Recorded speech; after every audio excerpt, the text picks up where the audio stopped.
Men find all attractive women as attractive. There is no off button to our primal desires that come with age or being in a happy relationship. If a man sees an attractive woman, it will trigger an urge or at the least, a curiosity. Men find young women attractive. Given the opportunity, even the most honorable man with the highest values can cheat on his partner, largely determined by his sex drive. If there is a lack of sex in his relationship, if there is a lack of witnesses, and if the opportunity is good enough. For example, if a happily married 45-year-old man with 2 children in a sexless relationship finds himself alone on a business trip with access to attractive women, there is a much stronger likelihood that he could have sex with one than perhaps his partner might realize, or his character might believe. If you ask a man, "Do I look fat in this?" so long as the woman is not suffering from significant body dysmorphia, the honest answer is often yes. The very reason a woman is asking is that the woman in all likelihood sees it herself. Men are no different, often more aware and privately critical, but will not tell a woman because they love them and they know it will hurt them. Men understand that women often simply want to be listened to and not offered solutions. However, they find withholding solutions just as frustrating as women find having them offered to them. This can make it very challenging for men to empathize with women.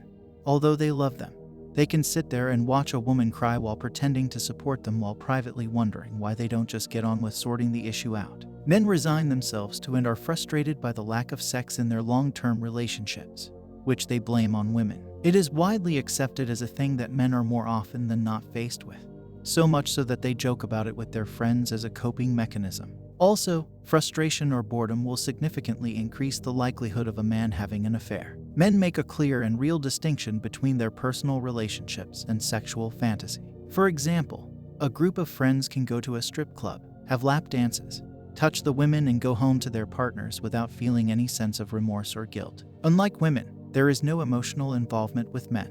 It is almost entirely meaningless. The same goes for pornography. Slutty style and behavior at a base level trigger something in men whether they admit it or not. They might make all the right noises of disapproval in public, but in reality, it turns men on.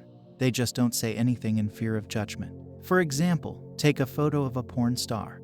Horrible makeup, ridiculously large breasts, shockingly trashy clothes. Although men know it's a pretty awful package, at some base level, it's still attractive. Even slut-shaming in conservative societies has an element of apparent sexual voyeurism disguised as disgust. Men feel like they toe a difficult line between domestication and masculinity, often manifesting as a reluctance to settle down, marry, have kids, rein in certain behaviors, etc. Men will pressure and ridicule their close male friends when they feel they see them being changed, controlled, or henpecked by their partner. Men see certain behaviors women exhibit, such as crying in the workplace, as a sign of weakness. They may be sympathetic, concerned, and kind towards them. However, ultimately there's a part of their thought process that thinks you'd never find a man do that. If a man's partner dislikes him from doing certain things or forbids him from an activity, this will rarely stop him from doing it.